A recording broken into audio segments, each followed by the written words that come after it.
তো এখন বিদ্যুৎ নাই, পরে আমি একটু বাইরে আছি, ওই দিকে গিয়ে গরুটি কি অবস্থা আছে যখন দাঁড়াইছি দেখি গরু ঘরে দরজা খোলা, গরু ঘরে দরজা খোলা গেছে, পরে এদিকটা ঢুকছি ভিক্ষা দেখিতে হেমেরা বলা, পরে দিয়ে গরুটি নাই। পরে আমি করতেছি কিরে গরু দিয়ে যাই, চিল্লাচিল্লি করতেছি আমি যাই গরু নাই, উঠছে উঠতে হ্যাঁ তিন গরু নাই। পরে আমি ধরে ধরে বাড়িছি, সামনে গেছি পরে কোথায় আরেক গরু নাই, পরে দিয়ে আমরা 5 গরু নাই এন থেকে। যে গরু আনিছি আমার 1,80,000 টাকা কিনা, আসলে 2-3 মাস হইব, এখন তো আমার 2 লক্ষ টাকা মাল আছে গরুটা, 7 মাস 8 মাস চলতেছে গাম। হঠাৎ করে ওই বাড়ির থেকে 60 গরু নিছে, পরে তারা চিল্লাচিল্লি করতেছে, পরে আমি উঠছি কি গরু নিছে, পরে আমি দৌড়া মানে না এসে দিই আমার গরু নাই, পরে দৌড়াদৌড়ি করে বন্ধে টন্ধে গেল, কোনো খোঁজ খবর নাই। আসলে গরুর ঘরে দিয়ে দৌড় মেলা, এমনি একটা গরু দিছিল এই ঘরে দৌড় মেলা গরু নাই, এমনি আমি ঘর তুইটা দৌড় আইছি, আসা দিয়ে আমার 3টা গরু ছিল, একটা নাই। দৌড়াদৌড়ি করে গেলাম, সবাই ডাক দিয়া নদীর ধারে গেছি, দৌড়া নদীর ধারে মাছ মারে, এরা বলতেছে ও গরু তো 2টা বাজে, মিশিং নাও তুললা স্টারটা বরফের দিকে নিয়ে গেছে। মানে আমরা বলছি কেডো, আমরা গালি কাছে লাভ হবে জব করলাম। একটা হলো গাভিন গরু, একটা দোয়াল, আর একটা বাছুর, বকটা বাছুর আমার 3টা, আমার 6 লাখ টাকা মাল হবে। আমি এটার উপযুক্ত বিচার চাই এবং আমার গরু সন্ধান করা যায়, এটা আমি চাই।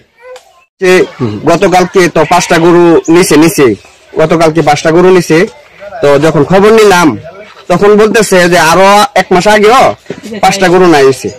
পরে আরেকটু খবর নিলাম, বলতেছে যে ওই পারেরও আপনার অনেকে কৃষকরা গরু লালন পালন করা বাদ দিয়ে দিতেছে। তো বিষয়টা হচ্ছে এটার নিচে, এটার পিছনে সম্ভবত অনেক বড় গ্যাং কাজ করতেছে। যদি এভাবে প্রতিনিয়ত ওই কৃষকের গরু ডাকাতরা নিয়ে যায়, তাহলে কৃষক বাঁচবে কিভাবে? তো প্রশাসনের কাছে বিনীত অনুরোধ জানাচ্ছি, এটার পিছনে যত বড় গ্যাংই কাজ করুক, আপনারা এদেরকে আইনের আওতায় এনে এই সাধারণ কৃষকদেরকে আপনারা আশ্বস্ত করবেন।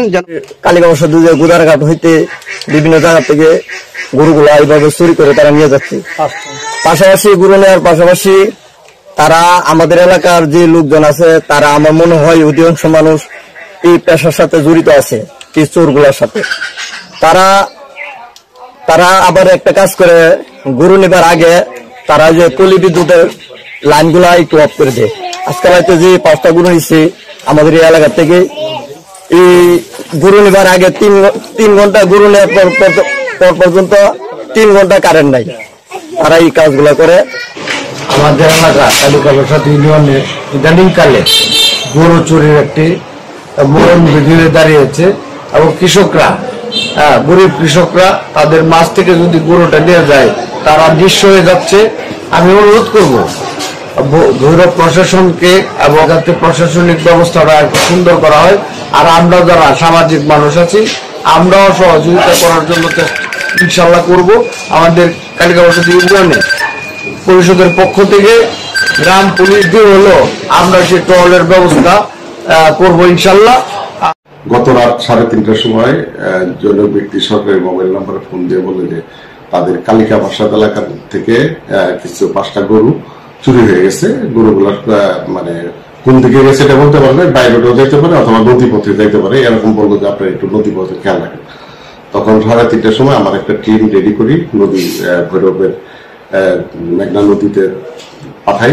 ইতিমধ্যে তারাও আমাদের ফাঁড়ি এলাকায় আসে, ভৈরব নৌ পুলিশে ইউনিটে আসে, পরে তাদেরকে নিয়ে ভৈরবের বিভিন্ন জায়গায় নদীপথে আমরা এটা টহল দিয়ে দেখি, পরে তাদের নিয়ে অভিযান পরিচালনা করি। কিন্তু নদীপথে এদিকে কোনো মানে ট্রলার বা নৌকা দিয়ে গরু আসছে এরকম কোনো আলামত আমরা খোঁজাখুঁজি করে পাই না। যেহেতু বিষয়টা বেঙ্গল থানা এরিয়ার ভিতরে, তারা আইনগত ব্যবস্থা নিলে আমরা নদীপথের এই ব্যাপারে সহায়তা করবো। আর আমাদের কাছে যদি কোনো অভিযোগ দেয়, তা আমরা আইনগত ব্যবস্থা নেব।